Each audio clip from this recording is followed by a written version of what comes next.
Thank you. I have two missions here today. The first is to tell you something about pollen, I hope, and to convince you that it's more than just something that gets up your nose. Secondly, to convince you that every home really ought to have a scanning electron microscope. Pollen is a flower's way of making more flowers. It carries male sex cells from one flower to another. This gives us genetic diversity, or at least it gives the plants genetic diversity.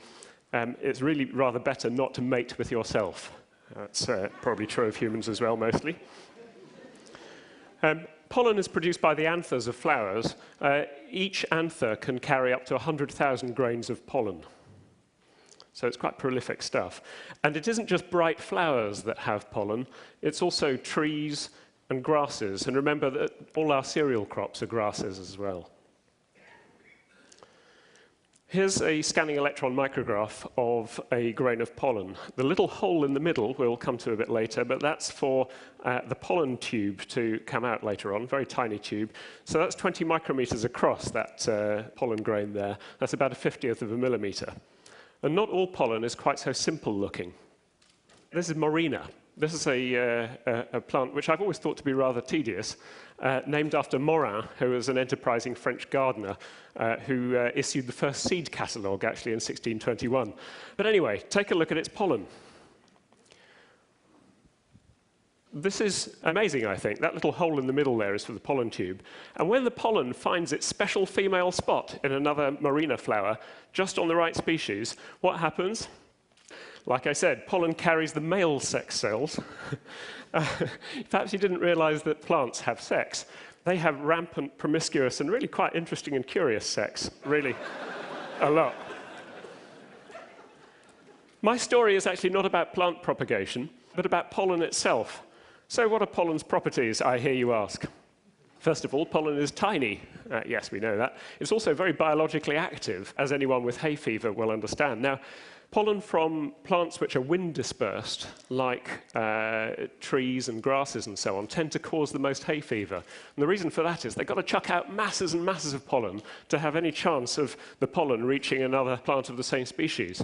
Here are some examples. They're very smooth, if you look at them, of tree pollen that is meant to be carried by the wind. Again, this time sycamore, wind dispersed. So trees, very boring flowers, not really trying to attract insects. Cool pollen, though. This one I particularly like. This is the Monterey pine, which has little air sacs to make the pollen carry even further. Remember, that thing is just about 30 micrometers across. Now, much more efficient if you can get insects to do your bidding. This is a bee's leg with the pollen glommed onto it from a mallow plant. And this is the outrageous and beautiful flower of the mangrove palm, very showy to attract lots of insects to do its bidding. The pollen has little barbs on it, if we look. Now, those little barbs obviously stick to the insects well, but there's something else that we can tell from this photograph, and that is that you might be able to see a fracture line across what would be the equator of this if it was the Earth. That tells me that it's actually been fossilized, this pollen, and I'm rather proud to say that this was found just near London, and that 55 million years ago, London was full of mangroves. Isn't that cool? Okay, so this is another species evolved to be dispersed by insects. You can tell that from the little barbs on there. All these pictures were taken with a scanning electron microscope, actually in the lab at Kew Laboratories. No coincidence that these were taken by Rob Kessler, who's an artist. And I think it's someone with a design and artistic eye like him has managed to bring out the best in pollen. Now, all this diversity means that actually you can look at a pollen grain and tell what species it came from.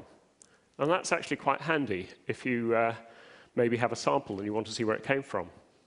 So different species of plants grow in different places, and some pollen carries further than others.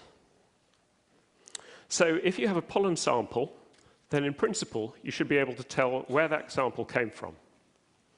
And this is where it gets interesting for forensics. Pollen is tiny, it gets onto things, and it sticks to them. So not only does each type of pollen look different, but each habitat has a different combination of plants, a different pollen signature, if you like, or a different pollen fingerprint.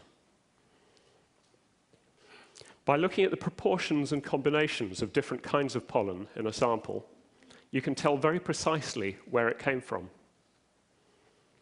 This is some pollen embedded in a cotton shirt, similar to the one that I'm wearing now.